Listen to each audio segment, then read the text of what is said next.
Hello everyone, you are welcome to Apexy learning. Apexy learning में आप सभी का स्वागत है। उम्मीद करता हूँ आप सब अच्छे होंगे और अपनी पढ़ाई भी अच्छे से कर रहे होंगे। आज की हमारी क्लास होगी पॉलिटी की, और इस क्लास में हम अपना टॉपिक आज का कवर करेंगे डीपीएसपी के बारे में। ठीक है, directive principle of state policy means राज्य के नीति निर्देशक सिद्धांतों के बारे में हम कंप्लीट आज पढ़ेंगे। ठीक है,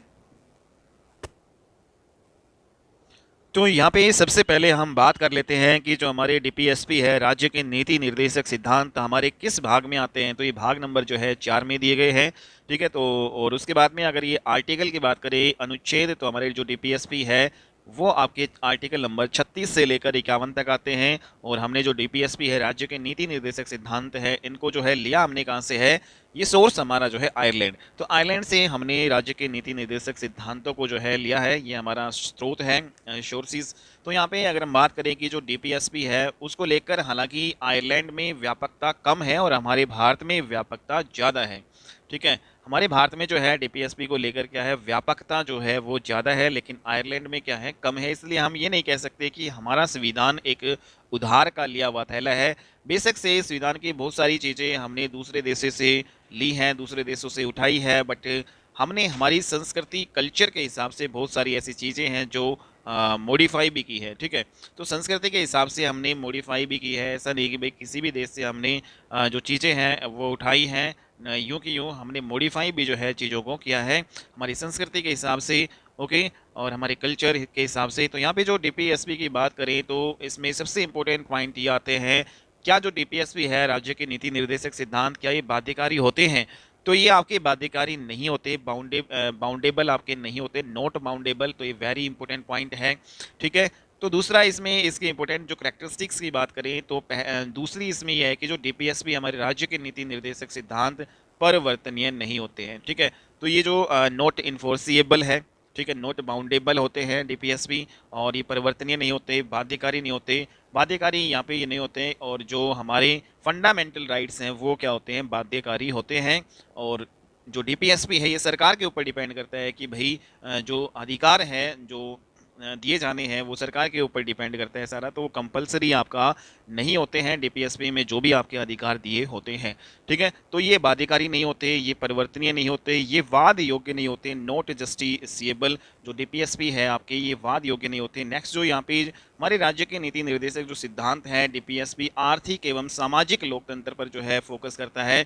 किसके ऊपर फोकस करता है, आर्थिक और सामाजिक लोकतंत्र पर, इकोनॉमी एंड सोशल डेमोक्रेसी के ऊपर ये फोकस करता है। ये राज्य के विरुद्ध नहीं होता है। ठीक है, नॉट अगेंस्ट गवर्नमेंट। जो गवर्नमेंट सरकार होती है आपकी, जो गवर्नमेंट होती है, ठीक है, स्टेट गवर्नमेंट होती है, उसके जो ये बिल्कुल खिलाफ नहीं होते। तो कोई भी केस है हम इन अधिकारों को लेकर जो है गवर्नमेंट पे नहीं कर सकते। तो ये इंपॉर्टेंट करेक्टरिस्टिक्स आपने समझ ली होगी कि जो राज्य के नीति निर्देशक सिद्धांत है, सबसे पहले ये बाध्यकारी नहीं होते, ये परिवर्तनीय नहीं होते, वाद योग्य भी नहीं होते, और ये जो है आर्थिक और सामाजिक लोकतंत्र पे ज़्यादा फोकस करते हैं। ये राज्य के विरुद्ध आपके नहीं होते हैं। तो यहाँ पे हमने देखा कि जो डीपीएसपी है ये स्वतः लागू नहीं होते। ठीक है, लेकिन हमारे जो फंडामेंटल राइट्स हैं, हमारे जो मौलिक अधिकार हैं, वो क्या हो जाते हैं, स्वतः लागू हो जाते हैं, अपने आप है वो लागू हो जाते हैं। ठीक है, तो ये इंपॉर्टेंट जो है पॉइंट है आपका ये भी। डीपीएसपी की जो प्रकृति है, जो नेचर है, वो सकारात्मक होती है, जो कि ये बताती है या बताता है कि राज्य या सरकार को क्या क्या करना चाहिए। ठीक है, तो इसकी जो प्रकृति की बात करें, इसका जो नेचर है वो आपका पॉजिटिव होता है, और ये बताता है कि जो राज्य या कोई भी सरकार है उसको क्या क्या करना चाहिए। ठीक है, जबकि जो फंडामेंटल राइट्स जो हमारे होते हैं, मौलिक अधिकार, वो ये बताते हैं राज्य या सरकार को क्या क्या नहीं करना चाहिए। ठीक है, तो ये हमारे हैं फंडामेंटल राइट्स और डीपीएसपी में डिफरेंस। डीपीएसपी तो ये कहता है कि भाई जो है आपका राज्य सरकार है उसको क्या क्या करना चाहिए, जबकि जो फंडामेंटल राइट्स है, हमारे मौलिक अधिकार हैं, वो कहते हैं कि राज्य की सरकार को क्या क्या नहीं करना चाहिए। तो यहाँ पे हमें जो इसकी जो नेचर है, इसकी जो प्रकृति है, वो यहाँ पे पॉजिटिव दिखाई देती है, और यहाँ पे जो नेचर है वो क्या है, नेगेटिव आपकी दिखाई देती है। ठीक है, नेक्स्ट जो इंपॉर्टेंट पॉइंट यहाँ पे देखें, जो डीपीएसपी महत्वपूर्ण और विकास मूलक होते हैं। ठीक है, शासन में तो ये महत्वपूर्ण होते हैं, विकास मूलक होते हैं। और जब हमारा संविधान बना तो जो हमारे जो राइट्स थे, जो हमारे अधिकार थे, उनको दो भागों में बांट दिया गया था। जैसा कि आपने पिछली क्लासेस में मैंने बताया था कि दो प्रकार के आपके अधिकार होते हैं, दो प्रकार के राइट होते हैं। एक तो फंडामेंटल में जो राइट्स दिए गए हैं, और एक हमारे डीपीएसपी में जो राइट दिए गए हैं। तो एक जो हमारे मौलिक अधिकारों में जो आपके अधिकार दिए गए हैं वो अधिकार आते हैं, एक दूसरे हमारे राज्य के नीति निर्देशक सिद्धांतों में जो अधिकार दिए गए हैं। तो इस प्रकार से अधिकारों को दो भागों में हमारे संविधान में बांट दिया गया। तो इसमें क्या डिफरेंस है कि भाई जो फंडामेंटल राइट है उसके, तो यहाँ पे जो हमारे फंडामेंटल राइट्स है, फंडामेंटल राइट्स में जो अधिकार दिए जाते हैं वो एक तरीके से राज्य के विरुद्ध आपके होंगे, ठीक है। तो राज्य के विरुद्ध आपके ये होते हैं, यानी कि जो नागरिक है वो फंडामेंटल राइट्स के लिए सुप्रीम कोर्ट में आपका जा सकता है। जबकि यहाँ पे जो डीपीएसपी में जो अधिकार दिए होते हैं वो आपके राज्य के विरुद्ध नहीं होते हैं। अगर डीपीएसपी के अधिकारों को लागू नहीं किया जाता है तो कोई भी व्यक्ति है वो कोर्ट में नहीं जा सकता, क्योंकि ये जो है आपके क्या होते हैं, ये अनफोर्सिएबल आपके नहीं होते हैं, नॉट एनफोर्सिएबल होते हैं, परिवर्तनीय आपके नहीं होते हैं, ठीक है। तो ये आपको ध्यान में रखना है। डीपीएसपी और जो आपकी फंडामेंटल राइट्स के जो अधिकार हैं उनमें क्या क्या जो है डिफरेंस है। दूसरा, यहाँ पे फंडामेंटल राइट्स का उल्लंघन होता है तो कोर्ट में जो है केस किया जा सकता है, यहाँ पे जो है केस नहीं किया जा सकता है, ठीक है। तो यहाँ पे हमने देखा कि जो डीपीएसपी में जो अधिकार दिए जाते हैं उनको केंद्र सरकार या फिर कोई भी राज्य सरकार है लागू करे या ना करे, ये सरकार के ऊपर डिपेंड करता है, कोर्ट में उसको चुनौती नहीं दी जा सकती, ठीक है। तो ये इंपॉर्टेंट पॉइंट है आपका। जबकि जो फंडामेंटल राइट है अगर उनका जो सरकार उनको लागू नहीं करती है या उनसे हमें वंचित होना पड़ रहा है तो हम सरकार के खिलाफ है वो क्या कर सकते हैं, कोर्ट में जाके सरकार को चुनौती दे सकते हैं। तो ये डिफरेंस है आपका। जबकि फंडामेंटल राइट्स में ऐसे जो है अधिकार दिए गए हैं जहां सरकार को छूट नहीं होती है, हर हालत में इनको फंडामेंटल राइट्स हमारे जो मौलिक अधिकार है उनको लागू करना ही होता है, ठीक है। नेक्स्ट जो इंपॉर्टेंट पॉइंट यहाँ पे हम देखें कि जो फंडामेंटल राइट्स और डीपीएसपी है इसको लेकर कई विवादित मुद्दे आपके सामने आए। शुरुआती दौर से ही जब हमारा संविधान बना, फंडामेंटल राइट्स को ही डीपीएसपी से ज़्यादा वरीयता दी गई, क्योंकि फंडामेंटल राइट्स आपके क्या हो जाते हैं, स्वतः लागू हो जाते हैं, खुद ही आपके ये लागू हो जाते हैं। जबकि डीपीएसपी है इनको लागू करना पड़ता है। तो डीपीएसपी के जो अधिकार हैं उनको लागू करना पड़ता है, लेकिन फंडामेंटल राइट्स में हमें जो अधिकार मिलते हैं वो अपने आप ही आपके लागू हो जाते हैं। तो ये इसमें आपको ध्यान रखना है, ठीक है। तो यहाँ पे जो कौन कौन से जो कानून आपके आए, कौन कौन से केसेस आए, तो उनको भी हम देख लेते हैं इन से रिलेटेड। तो इसमें जो डीपीएसपी से रिलेटेड आपका जो पहला यहाँ पे केस आता है दोराई राजन केस, जो कि 1951 में जो फंडामेंटल राइट्स को वरीयता दी गई, जबकि डीपीएसपी के मुकाबले, ठीक है। तो इस केस में जो दोराई राजन केस है उसमें जो फंडामेंटल राइट्स हैं उनको वरीयता दी गई डीपीएसपी जो के अधिकारों के मुकाबले। दूसरा, यहाँ पे जो गोकलनाथवाद केस आया 1967 में, इसमें भी फंडामेंटल राइट्स हैं उसको वरीयता दी गई। और मिनर्वा मिल्स केस जो आपका 1980 में जो आया, यहाँ पर भी डीपीएसपी और फंडामेंटल राइट्स हैं उन दोनों के सामंजस्य की बात की गई थी मिनर्वा मिल्स वाद केस में आपका। तो अब हम बात करेंगे जो आपके फंडामेंटल जो आपके डीपीएसपी हैं, ठीक है। तो डीपीएसपी में जो आपके कितने आर्टिकल्स आते हैं, तो ये आर्टिकल 36 से लेकर आपके जो है 52 तक आपके रिलेटेड है, 51 तक, ठीक है। तो इन सभी आर्टिकल्स को हम डिस्कस करेंगे वन बाय वन। तो राज्य के नीति निर्देशक सिद्धांतों में जो हमारा पहला आर्टिकल बनता है वो आर्टिकल नंबर 36 बनता है, और इसको हम 51 तक पढ़ेंगे। तो आर्टिकल 36 से लेकर 51 तक आपके सारे राज्य के नीति निर्देशक सिद्धांतों से रिलेटेड आर्टिकल या अनुच्छेद हैं, इन सभी को हम देखते हैं। तो सबसे पहला जो हमारा आर्टिकल या अनुच्छेद 36 है उसमें किसकी बात की गई है, इसमें डेफिनेशन ऑफ स्टेट्स मीन्स राज्य की परिभाषा की जो है ये बात करता है, ठीक है, आर्टिकल नंबर 36, ठीक है। तो राज्य की परिभाषा वही परिभाषा आपकी है जो आर्टिकल नंबर 12 में है। इसका मतलब जो आर्टिकल नंबर 12 में सेंटर की जो कार्यपालिका, विधायिका और स्टेट का भी जो है आपका लोकल गवर्नमेंट भी आती है इसमें, और वही चीज़ें जो है राज्य की परिभाषा में आपका ही है।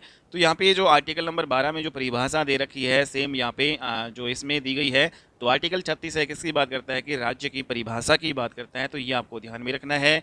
नेक्स्ट जो आर्टिकल नंबर 37 है, ये किसकी बात करता है कि भाई जो डीपीएसपी हमारे राज्य के नीति निर्देशक सिद्धांत हैं वो परिवर्तनीय नहीं होते हैं, ठीक है। तो इसमें ये दिया गया है, तो किस आर्टिकल में दिया गया है कि जो डीपीएसपी है वो परिवर्तनीय नहीं होते हैं, ठीक है, नॉट इन्फोर्सिएबल आपके ये होते हैं। तो ये आपका आर्टिकल नंबर 37 में दिया गया है। आर्टिकल नंबर 38 है वो कल्याणकारी राज्य की स्थापना की बात करता है, वेलफेयर स्टेट की बात करता है कि भाई जो कोई राज्य है उसमें सामाजिक, आर्थिक और राजनीतिक जो है न्याय पर वो फोकस करेगी, ताकि ज़्यादा से ज़्यादा जो है वेलफेयर जो स्टेट का हो सके, ठीक है। तो आर्टिकल 38 किससे रिलेटेड आपका कल्याणकारी राज्य की स्थापना की ये बात करता है। कल्याणकारी राज्य की स्थापना जो है कब होगी, जब आपका सरकार जो है वो सामाजिक, आर्थिक और राजनीतिक जो है न्याय पर फोकस ज़्यादा से ज़्यादा करेगी, तभी आपका कल्याणकारी राज्य की स्थापना हो पाएगी। तो यहाँ पे हम देखते हैं कि भाई जो आपका कल्याणकारी राज्य की स्थापना के लिए सरकार क्या करेगी, सरकार सामाजिक, आर्थिक, राजनीतिक न्याय पर ज़्यादा से ज़्यादा फोकस करेगी, और ये बात टीपीएसपी में भी है और प्रियम्बल में भी आपका है। जैसा कि आपने देखा कि जब हमने प्रियम्बल पढ़ी थी, प्रस्तावना पढ़ी थी, तो उसमें भी हमारी जो प्रस्तावना भी ये दिया गया है कि जो जो है वो सामाजिक, आर्थिक और जो राजनीतिक जो कोई भी स्टेट कल्याणकारी राज्य की बात करता है, वहाँ पे सामाजिक, आर्थिक और राजनीतिक न्याय पर ज़्यादा से ज़्यादा फोकस करता है। ठीक है, ये आपकी प्रियम्बल में दे रखी थी। सेम जो है चीज़ आपकी डीपीएसपी में भी यहाँ पे देखने को हमें मिलती है। ठीक है, और ये आर्टिकल नंबर 38 से आपका रिलेटेड है। तो यहाँ पे हमने देखा कि जो सरकार इस तरह से प्रोग्राम बनाए कि भाई जो है ताकि सबको सामाजिक, आर्थिक और राजनीतिक न्याय जो है मिल सके, ये जो आर्टिकल नंबर 38 कहता है। अब हम पढ़ेंगे आर्टिकल नंबर 39। इसमें क्या दिया गया है, इसमें सामाजिक आर्थिक विकास को ये आपका लेकर है मेनली।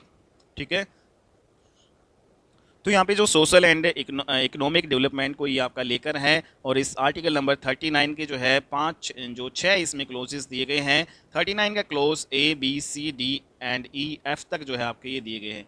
तो इन सभी को वन बाय वन डिस्कस करते हैं। तो सबसे पहला जो आपका आर्टिकल 39 का क्लोज नंबर ए, तो ये जो है आपका लाइवलीहुड की बात करता है।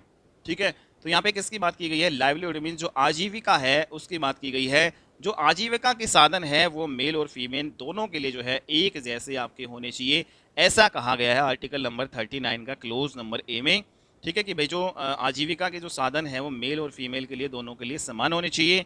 दूसरा आपका आर्टिकल 39 का क्लोज बी इसमें जो है, और क्लोज सी, इन दोनों जो आर्टिकल्स में किसकी बात की गई है, इन दोनों आर्टिकल्स में आर्टिकल नंबर 14 और 19 के आधार पर इनको कोर्ट में चुनौती नहीं दी जा सकती।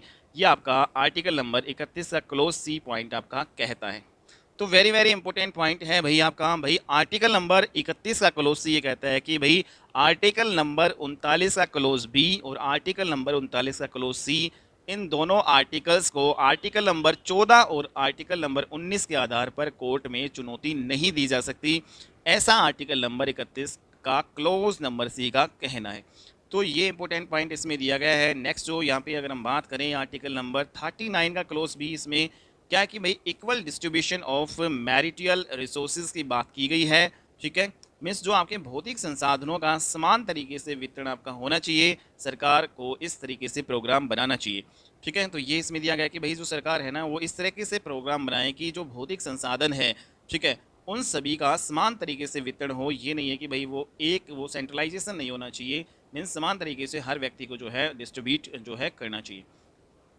नेक्स्ट आर्टिकल नंबर 39 का क्लोज नंबर सी क्या कहता है कि धन और उत्पादन का संकेंद्रण ना हो। ये अगला ही ये दे रखा है कि जो आपका जो वेल्थ है और जो प्रोडक्शन आपका होगा, ठीक है, उसका सेंट्रलाइजेशन नहीं होना चाहिए, किसी एक व्यक्ति के ऊपर जो है वो नहीं होना चाहिए, सेंट्रलाइजेशन नहीं होना चाहिए उसका धन और उत्पादन का, ये कहना है आर्टिकल नंबर 39 का क्लोज नंबर सी।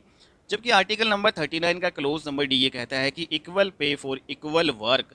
ठीक है, अगर मतलब आप जो कोई भी जो मेल या फीमेल है, ठीक है, अगर वो इक्वल वर्क कर रहे हैं तो उनको पे भी जो है, उनको पेमेंट भी इक्वल ही आपका पे करना होगा, ऐसा कहना है आर्टिकल नंबर 39 का क्लोज नंबर डी।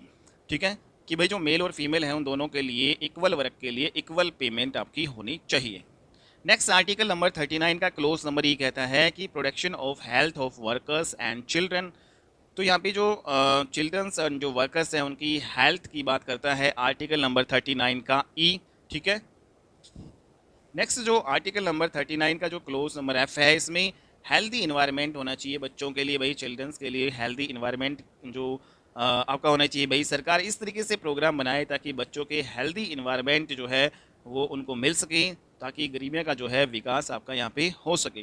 तो ये सारे आर्टिकल के जो 39 के क्लोजेस थे, एफ तक हमने डिस्कस कर लिया।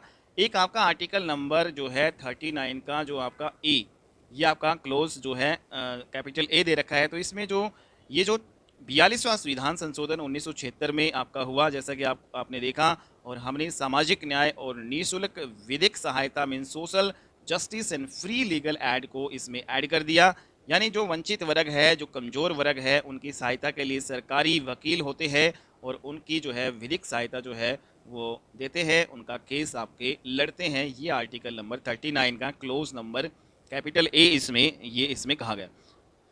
ठीक है। तो आर्टिकल 39 का जो है कैपिटल ए जो आपका ये क्या कहता है कि भाई इसमें जो हमने संविधान संशोधन अधिनियम किया 42/1976 में, तो हमने सामाजिक न्याय और निःशुल्क विधिक जो है सहायता को इसमें हमने जोड़ दिया। मीन्स जो भी वंचित वर्ग होंगे, कमज़ोर वर्ग होंगे, उनकी सहायता के लिए सरकारी वकील होंगे, उनके केस लड़ने के लिए जो है उनको विधिक सहायता देने के लिए, तो ये इसमें बात की गई है। तो ये इंपॉर्टेंट पॉइंट है यहाँ पे। आर्टिकल नंबर जो 40 है, इसमें क्या है, to organize of village panchayat. तो इसमें जो ग्राम पंचायत के गठन की बात करता है कि भाई कोई भी राज्य सरकार अगर चाहे तो वो मतलब अपने इस राज्य में ग्राम पंचायतों का जो है गठन कर सकती है। तो ऐसी बात करता है आर्टिकल नंबर 40। तो आर्टिकल जो 40 है ग्राम पंचायतों के गठन की बात करता है। पहले लोकल गवर्नमेंट का कोई पार्ट आपका नहीं होता था, ठीक है, जैसा कि आपने देखा कोई भी जो है इसमें भाग नहीं होता था लोकल गवर्नमेंट का, जो हमारी स्थानीय जो सरकारें हैं उनका कोई भी भाग नहीं होता था। तो डॉक्टर भीमराव अंबेडकर जी और महात्मा गांधी को लेकर इस विचारधारा में मतभेद था लोकल गवर्नमेंट को लेकर, ठीक है। तो लोकल गवर्नमेंट है जो स्थानीय जो सरकार है उसके ऊपर इन दोनों के बीच में जो है काफ़ी मतभेद था, ठीक है। तो यहाँ पे जो महात्मा गांधी जी हैं वो चाहते थे कि निचले स्तर पर लोगों को पावर मिली, जबकि डॉक्टर भीमराव अंबेडकर इसका विरोध जो है करते थे। और उन्होंने कहा कि इससे क्या होगा कि जमींदारी या सामंतवादी विचारधारा को ज़्यादा बल मिलेगा और गरीबों का शोषण होगा, जात पात की व्यवस्था और ज़्यादा आपकी यहाँ पे बढ़ जाएगी। तो ये कहना था, ठीक है, दोनों ही लीडर्स का। तो इस बात को लेकर एक जो है मतभेद हुआ, तो उस विधानसभा ने ये निर्णय लिया कि चलो हम इसको डीपीएसपी में डाल देते हैं। तो यहाँ पे जो इन दोनों के बीच में महात्मा गांधी डॉक्टर भीमराव अंबेडकर को स्थानीय सरकार को लेकर मतभेद हुए आपस में, तो संविधान सभा ने सोचा या डिसीजन लिया कि भाई हमें अब तो इनको जो है डीपीएसपी राज्य के नीति निर्देशक सिद्धांतों में लोकल गवर्नमेंट को डाल देना चाहिए। तो डीपीएसपी में जब हम जो है इसको लोकल गवर्नमेंट को डालेंगे तो ये स्टेट गवर्नमेंट पर फिर अब डिपेंड करेगा कि भाई वो ग्राम पंचायतों का गठन करना चाहती है तो वो कर दे, ना करना चाहे तो बेशक चाहे ना करें। तो इस प्रकार संविधान सभा ने सोचा कि भाई हम डीपीएसपी को यहाँ पे जो लोकल गवर्नमेंट है उसको डीपीएसपी में डाल दें। अगर सरकार के ऊपर है भाई, फिर वो ग्राम पंचायतों का गठन करना चाहे तो कर दे, ना करना चाहे तो ना कर दे, क्योंकि जैसा कि आप जानते हैं कि जो डीपीएसपी में जो भी आपके अधिकार होते हैं वो सरकार के ऊपर डिपेंड करते हैं। अगर वो उनको लागू करना चाहे तो कर सकती है, ना करना चाहे तो ना करे। तो इससे कोई फर्क नहीं पड़ता, क्योंकि इससे सरकार के ऊपर कोई कोर्ट केस तो आपका बनता नहीं है, जो भी चीज़ें डीपीएसपी में होती हैं। यहाँ पे नेक्स्ट जो पॉइंट हम देखें कि बाद में फिर क्या हुआ कि जो लोकल गवर्नमेंट है उसको पावर दी गई और हमने लोकल गवर्नमेंट को एक संवैधानिक अधिकार दे दिया और एक संशोधन किया हमने 73वां संविधान संशोधन अधिनियम और 74वां संविधान संशोधन अधिनियम, ठीक है। यहाँ तक कि जो डीपीएसपी में डालने की बात की गई थी, लेकिन यहाँ तक जो आपकी लोकल गवर्नमेंट है, हमारी स्थानीय जो सरकारें हैं, उनको भी पावर दे दी गई और एक संवैधानिक अधिकार दे दिया गया। और हमने संविधान संशोधन अधिनियम 2 करवाए, जिसमें 73वां संविधान संशोधन अधिनियम और 74वां संविधान संशोधन अधिनियम, ठीक है, दोनों ही 92 में आपके होते हैं। और जो आपका 73वां संविधान संशोधन ये पंचायतों से रिलेटेड है, आपका भाग नंबर 9 में दिया गया है, जबकि 74वां संविधान संशोधन अधिनियम 1992 नगर पालिकाओं से रिलेटेड है, जो भाग नंबर 9 का क्लोज नंबर ए में आपका दिया गया है। तो ये इंपॉर्टेंट है काफ़ी ज़्यादा, और ये एग्जाम्स में जो आपके डायरेक्ट क्वेश्चंस यहाँ से बनते हैं। तो हमने यहाँ पे देखा कि जो लोकल गवर्नमेंट है, स्थानीय जो सरकार है, उनको अब मिल गई पावर और संवैधानिक अधिकार जो है मिल गया हमारे संविधान में, जो अब लोकल गवर्नमेंट आ गई। तो ये आपका आर्टिकल नंबर 40 से रिलेटेड था, ठीक है। तो आर्टिकल नंबर 40 में ये दिया गया है कि जो सरकार चाहे तो लोकल गवर्नमेंट, मतलब जो लोकल गवर्नमेंट से आपकी रिलेटेड है ये, ठीक है, सरकार लोकल गवर्नमेंट का गठन जो अपनी जो स्टेट्स में करें। आर्टिकल नंबर 41 इसमें क्या है, आर्टिकल 41 में काम शिक्षा लोक सहायता पाने का अधिकार है। भाई काम का अधिकार है, हमें शिक्षा पाने का अधिकार है, लोक सहायता का अधिकार है, चाहे वो बूढ़े, बेरोजगार और बीमार या असक्त जो है कोई भी हो, उन सभी को, ठीक है, बूढ़े व्यक्ति हो, बेरोजगार हो, बीमार, असक्त व्यक्ति हो, तो इन सभी को काम शिक्षा और लोक सहायता पाने का अधिकार है। Right to work, right to education and right to public assistance का अधिकार इसमें दिया गया है आर्टिकल नंबर 41 में। अगले आर्टिकल की अगर हम यहाँ पे बात करें तो आर्टिकल नंबर 42 है, वो हमें जो है किससे रिलेटेड है, तो ये हमें काम की न्याय संगत और मानवोचित जो है दशाएं एंड प्रसूति लाभ जो है के बारे में ये दिया गया है, ठीक है। तो काम की जो है न्याय संगत जो और मानवोचित जो है दशाएं इसमें दे रखी है, और प्रसूति लाभ जो मैटरनिटी जो रिलीफ है उससे रिलेटेड जो आर्टिकल है वो आपका आर्टिकल नंबर 42 ये आपका दिया गया है। आर्टिकल नंबर जो 43 है, इसमें क्या है, इसमें कार्मिकों की न्यूनतम मजदूरी means minimum wages for the workers, ठीक है, मिनिमम वेजेस फॉर वर्कर्स, इसकी बात करता है। कार्मिकों की जो न्यूनतम मजदूरी है वो आपकी होनी चाहिए।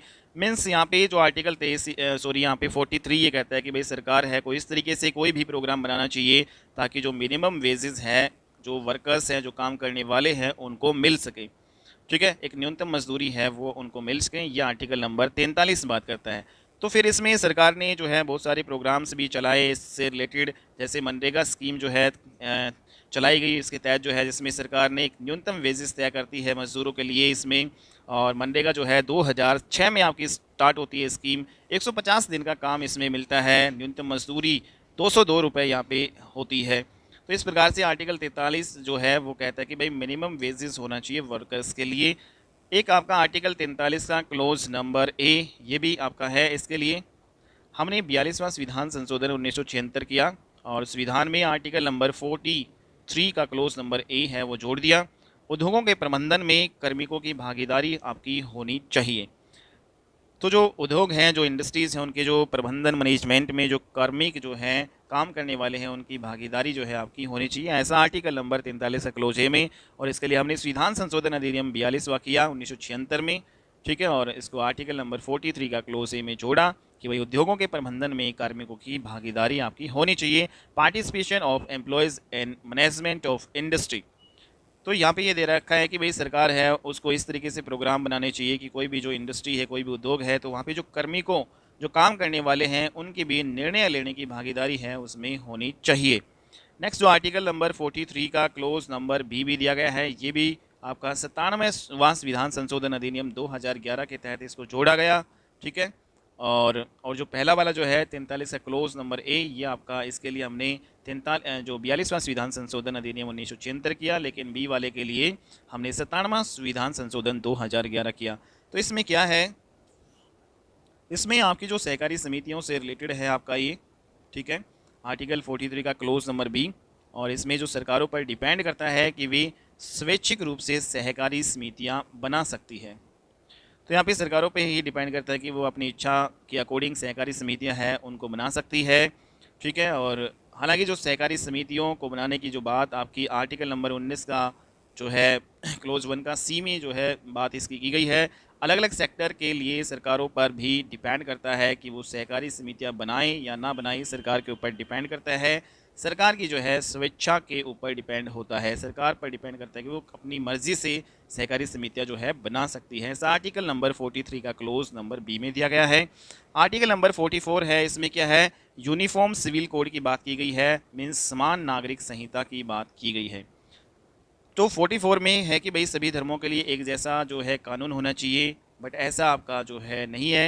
यहाँ पे हमने देखा कि जो हिंदू है उनका अपना पर्सनल लॉ है, ठीक है, सभी धर्मों के लिए एक जैसा कानून होना चाहिए, ऐसा बात करता है 44, ठीक है, कि भाई यूनिफॉर्म सिविल कोड होना चाहिए, समान नागरिक संहिता। लेकिन जब हम हिंदू और मुसलमानों की बात करते हैं तो हिंदुओं का अपना पर्सनल जो है कानून है, पर्सनल लॉ है, और मुस्लिम है उनका अपना खुद का पर्सनल लॉ। तो इन दोनों के जो धर्म है उनके बीच में इन दोनों के धर्म के अलग अलग जो आपके कानून यहाँ पे बनाए गए हैं।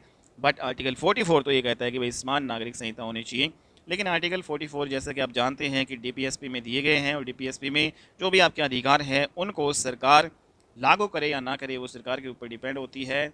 तो यहाँ पे हमने देखा कि जो संपत्ति का जो अधिकार है, विधवा पुनर्विवाह आपका है, और विवाह जो विच्छेद है, तो ये सारे जो आपके हैं इन सब के कानून अलग अलग धर्मों में आपके अलग अलग होते हैं, ठीक है। तो जो इनसे रिलेटेड जो भाई जैसे मुस्लिम धर्म के कानून अलग होंगे, हिंदू धर्म के अलग अलग होते हैं। जैसे आपने देखा भी होगा, हिंदुओं में कोई व्यक्ति अगर बिना तलाक के लिए दूसरी शादी करता है तो उसे आईपीसी की धारा में 7 साल की सज़ा का प्रावधान यहाँ पे है, ठीक है। भाई बिना तलाक लिए ही अगर हिंदुओं में कोई व्यक्ति दूसरी शादी कर लेगा तो यहाँ पे 7 साल की उसको सज़ा हो जाएगी। लेकिन मुसलमानों में जो है अपराध की श्रेणी में ये नहीं था, अगर वो दूसरा विवाह कर लेता है तो वहाँ पे अपराध नहीं माना जाता।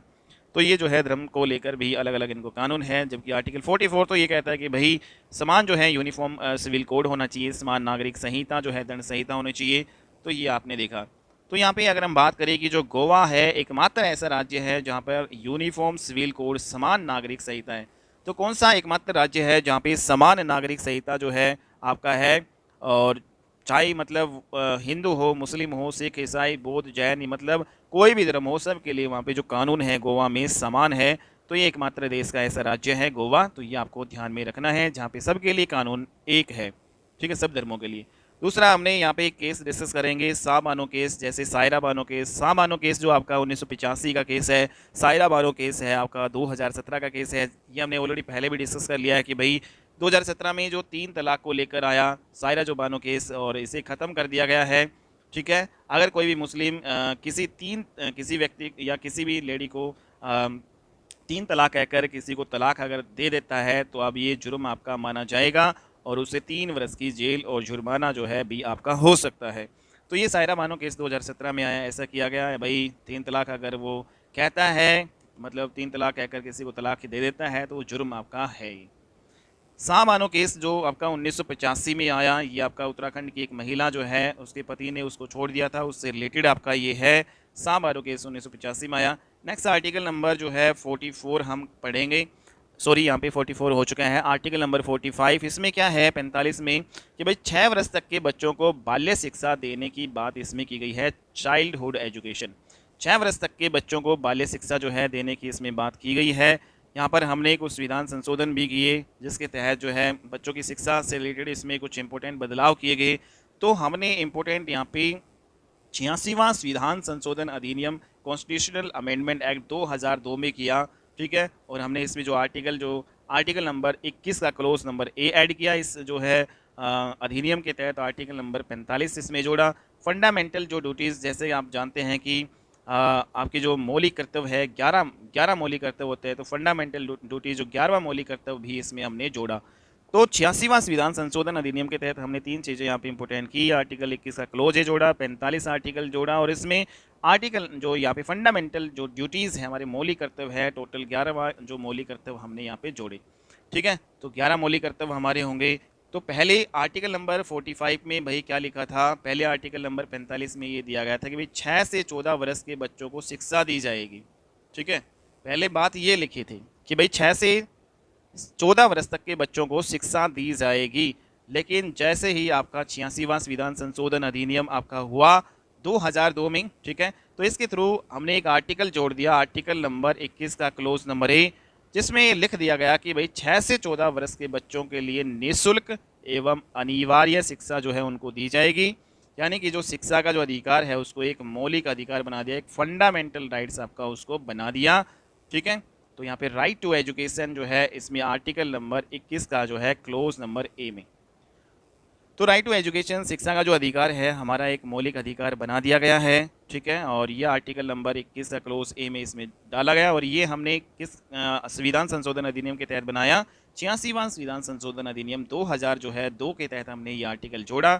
और 6 से 14 वर्ष के बच्चों को निःशुल्क और अनिवार्य मीन्स कंपल्सरी शिक्षा जो है उसको दी जाएगी, ठीक है, क्योंकि ये बच्चे का क्या है मौलिक अधिकार है। अगर उसके मौलिक अधिकार का हनन होगा तो कानूनी कार्रवाई यहाँ पे की जाएगी, ये इसमें दिया गया है। बाद में जो आर्टिकल नंबर 45 में 6 से 14 वर्ष तक के बच्चों को शिक्षा दी जाएगी कट कर दिया गया, और इसकी जगह 0 से लेकर 6 वर्ष तक के बच्चों को शिक्षा दी जाएगी कर दिया गया, ये आपका इसमें जोड़ा गया था, ठीक है भाई। तो आर्टिकल 45 में पहले तो क्या था कि भाई 6 से 14 वर्ष तक के बच्चों को शिक्षा दी जाएगी, लेकिन इसको काट दिया गया और इसमें लिखा गया इसकी जगह कि भाई 0 से 6 वर्ष तक के बच्चों को शिक्षा दी जाएगी, ये इसमें जोड़ दिया गया।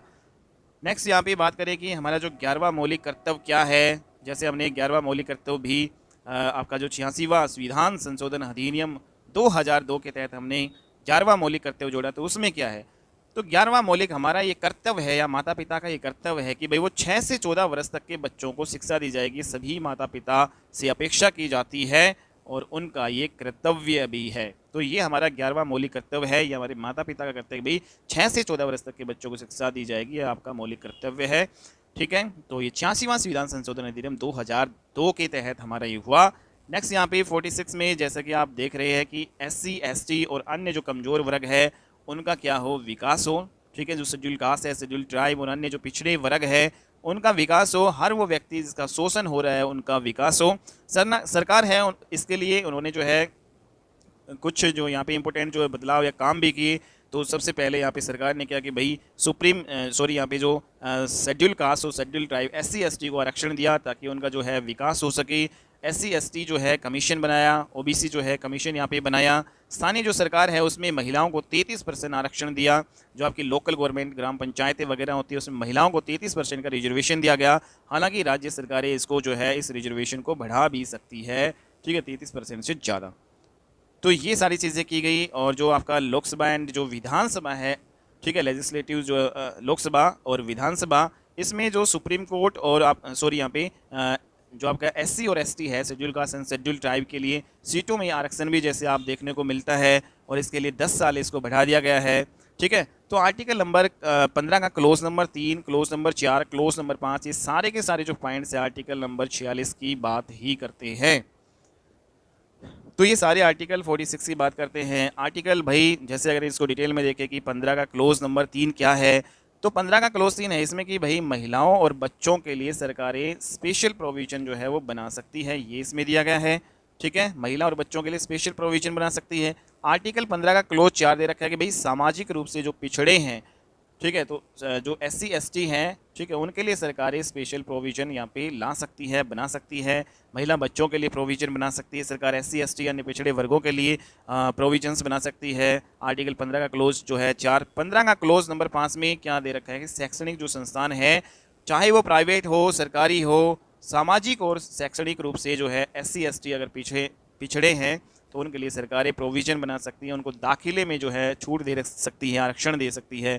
तो यहाँ पे जो भी आपकी इंस्टीट्यूशन है, ठीक है, जो शिक्षा से रिलेटेड जो भी इंस्टीट्यूशन है उनमें प्राइवेट या गवर्नमेंट हो उसमें SC ST यानी पिछड़े वर्ग है उनके लिए सरकार प्रोविज़न ला सकती है, दाखिले में उनको आरक्षण जो है छूट दे सकती है, ऐसा दिया गया है। तो यहाँ पे हमने आर्टिकल नंबर 46 को लेकर जैसे आपने देखा कि दोराई राजन केस का मामला उठाया गया, 1951 में आपका ये आया। और इस दोराई राजन केस 1951 में ये कहा गया कि मद्रास जो सरकार ने जो इंजीनियरिंग और मेडिकल कॉलेज जो आपके थे वहाँ पे कुछ बच्चों को जो दाखिले के रूप में आरक्षण दिया था, ठीक है, तो जो आपका SC ST वालों को ये आरक्षण दिया था और इसका विरोध फिर जो है मद्रास में हुआ और कोर्ट में इसको चुनौती दी गई। और इसमें सुप्रीम कोर्ट ने कहा कि भाई जो सरकार है तो सरकार तो अपना काम जो भाई आपका जो आर्टिकल नंबर 46 के अकॉर्डिंग जो है सरकारी कमज़ोर वर्ग के लिए प्रोविज़न बना सकती है, सरकार ऐसे कर सकती है, ठीक है। बट जो सुप्रीम कोर्ट ने इसको नकार दिया और कहा कि भाई हमारा मौलिक अधिकार तो नहीं कहता इस बात को।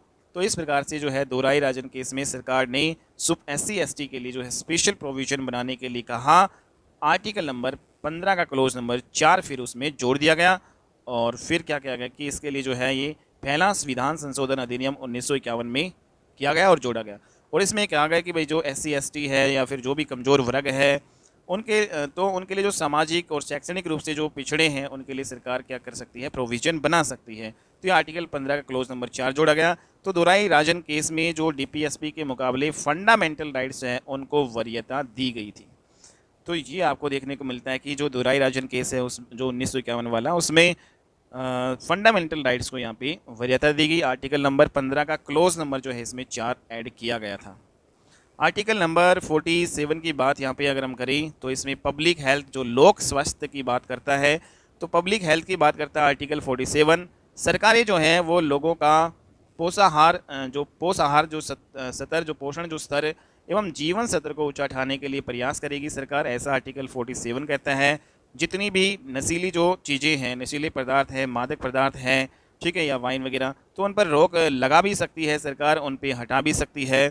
और कुछ राज्यों सरकारें हैं जैसे कि हम देखते हैं कि शराबबंदी है कुछ राज्यों में, कुछ राज्य हैं जहाँ पे शराबबंदी नहीं है, ठीक है। तो यहाँ पे जैसे बिहार है वहाँ पे है पल्स पोलियो अभियान है, राष्ट्रीय ग्रामीण स्वास्थ्य जो है मिशन है, परिवार नियोजन कार्यक्रम है, सारे के सारे जो प्रोग्राम है वो भी सरकार ने चलाए थे। तो इस प्रकार हमने देखा कि जो आर्टिकल 47 किसकी बात करता है, पब्लिक हेल्थ जो है लोक स्वास्थ्य की बात करता है, तो ये आपको ध्यान में रखना है। नेक्स्ट आर्टिकल नंबर 48 क्या कहता है कि ये एग्रीकल्चर और एनिमल हस्बेंड्री की बात करता है। तो कृषि और जो एनिमल हस्बेंड्री जो उसकी बात कौन करता है, कृषि पशुपालन के विकास की बात कौन सा आर्टिकल करता है, आर्टिकल नंबर 48। तो इसमें कहा गया कि जो साथ में अगर जो सरकार है जैसे गोमांस पर प्रतिबंध लगाना चाहे तो लगा सकती है, इस तरह के प्रतिबंध की इसमें बात की गई है। कृषि और पशुपालन के विकास की इसमें बात की गई आर्टिकल नंबर 48 में। तो यहाँ पे हम देखते हैं कि जो गाय, बछड़ी, अन्य जो दुधारू पशुओं की नस्लें हैं उनमें सुधार करना, उनके लिए उनके जो वध जो हो रहे हैं, ठीक है, तो इस प्रकार जो है उनके वध है उनको रोकने के लिए सरकार जो है अभियान चलाएगी, काम करेगी। दुधारू पशु है उनके लिए जो इम्पोर्टेंट जो है वर्क करेगी। ये सारे आर्टिकल नंबर 48 में प्रोविजंस दे रखे हैं। आर्टिकल 48 का क्लोज नंबर ए बनाएगा। इसमें जो है सरकार से अपेक्षा की जाती है कि भाई जो पर्यावरण और वन्य जीवों का संरक्षण की इसमें बात की गई है, और वन और वन्य जीवों की रक्षा जो है करना, इसमें ये भी बात की गई है। सरकारों ने इसके लिए प्रयास भी किए। आर्टिकल नंबर 48 का क्लोज ए है, उसके तहत पर्यावरण और वन्य जीवों के संरक्षण की बात ये करता है, और पर्यावरण और वन्य जीवों के संरक्षण की उनको रक्षा करने के लिए सरकार ने बहुत सारे जो है प्रोग्राम चलाए, बहुत सारी परियोजनाएं भी चलाई। जैसे बाघ परियोजना सरकार ने चलाई इसी आर्टिकल्स के थ्रू, ठीक है। हाथी परियोजना चलाई सरकार ने। वाइल्ड लाइफ प्रोटेक्शन एक्ट 1972 जो है ये चलाया गया सरकार के द्वारा। सामाजिक वानिकी प्रोग्राम जो है, इसमें पौधे जो है जैसे लगाए जाते हैं। तो इस प्रकार से बहुत सारे प्रोग्राम हैं सरकार ने चलाए, ठीक है, ताकि जो पर्यावरण और वन्य जीवों हैं उनका संरक्षण जो है सही तरीके से किए जाए। इस प्रकार से जो है सरकार से ये अपेक्षा करता है आर्टिकल 48 का क्लोज नंबर ए कि भाई ऐसे प्रोग्राम वो लेके आएँ ताकि इनका संरक्षण किया जा सके। तो यहाँ पे नेक्स्ट आर्टिकल पढ़ेंगे, आर्टिकल नंबर 49। इसमें क्या दे रखा है? इसमें दे रखा है कि हमारे राष्ट्रीय महत्व के स्मारक जो है या फिर जो भी हमारे राष्ट्रीय महत्व के स्थान है उनका संरक्षण की बात की गई है। ये सरकारों से अपेक्षा की जाती है। तो सरकार से अपेक्षा की जाती है कि जो राष्ट्रीय महत्व के स्मारक स्थान है उनका संरक्षण हो, ऐसा आर्टिकल 49 कहता है। आर्टिकल नंबर 50 क्या कहता है कि भाई जो कार्यपालिका से न्यायपालिका के पृथक्करण की बात की गई है, इसमें जो सेपरेशन की बात की, भाई जुडिशरी आपकी अलग हो और जो आपका एग्जीक्यूटिव जो बॉडी है वो आपकी अलग हो। तो इसमें ये पृथक्करण की बात करता है, कार्यपालिका से न्यायपालिका के पृथक्करण की बात करता है आपका आर्टिकल नंबर 50। तो यहाँ पे जैसे कि हम देखते हैं कि भाई पहले जो डीएम होता था, डीएम एग्जीक्यूटिव और जुडिशरी दोनों जो है काम को देखता था आपका। लेकिन जो आज की डेट में अगर हम देखें तो जो डीएम है एग्जीक्यूटिव का जो है पार्ट है, जुडिशरी जो है आपका वो डीजे का पार्ट है, मीन्स डिस्ट्रिक्ट जो जज होता है उसका पार्ट है। तो पहले जो डीएम है दोनों जो है मामलों को देखता था। तो इस प्रकार से जो सेपरेशन की बात की गई है कार्यपालिका और न्यायपालिका की, आर्टिकल नंबर 50 बात करता है कि अलग अलग आपके होने चाहिए। आर्टिकल नंबर 51 जो कि हमारा जो डीपीएसपी है उसका जो अंतिम आपका ये आर्टिकल है। तो आर्टिकल 36 से लेकर 51 तक हमारे सारे आर्टिकल क्या हैं, डीपीएसपी से रिलेटेड है, ठीक है। तो ये हमें ध्यान में रखना है। तो 51 जो आर्टिकल है उसमें किसकी बात की गई है, ये इंटरनेशनल जो पीस और सिक्योरिटी की बात करता है, भाई अंतर्राष्ट्रीय शांति और सुरक्षा की बात कौन सा करता है, आर्टिकल नंबर 51। दूसरों देशों के साथ संबंध है वो आर्टिकल नंबर आपका 51 पर ही आधारित है। हमारी जो विदेश नीति का जो आधार है वो भी आपका आर्टिकल नंबर 51 से रिलेटेड है। हमारी जो गुट निरपेक्ष जो है सदस्यों के जो सदस्य देश हैं, ठीक है, तो वो भी सारे के सारे आर्टिकल नंबर 51 से रिलेटेड हैं। 51 जो है ये बात करता है कि भाई जो अंतर्राष्ट्रीय शांति और जो सुरक्षा स्थापित करने जो है सरकार का ये दायित्व है। आर्टिकल नंबर 50 जो है 1 ऐसा ये कहता है। नेक्स्ट जो हमारा फंडामेंटल ड्यूटीज़ आएंगी तो इसको हम अगली क्लास में डिस्कस करेंगे। आज की क्लास में हमने पूरे डीपीएसपी राज्य के नीति निर्देशक सिद्धांत आर्टिकल नंबर 36 से लेकर 51 तक कंप्लीट कर लिए हैं। अगली क्लास में हम फंडामेंटल ड्यूटीज़, हमारे मौलिक कर्तव्य कौन कौन से होते हैं, कितने मौलिक कर्तव्य है, उन सभी को डिटेल में हम चर्चा करेंगे, ठीक है। तो आज की क्लास में इतना ही। नेक्स्ट क्लास में मिलते हैं हम और अच्छी वीडियो के साथ। तब तक के लिए आप इस चैनल को लाइक कीजिएगा, शेयर कीजिएगा और सब्सक्राइब करना मत भूलिएगा, ठीक है। तो आज की क्लास में हम इतना ही करते हैं, नेक्स्ट क्लास में मिलते हैं। तब तक के लिए bye and take care, wish all.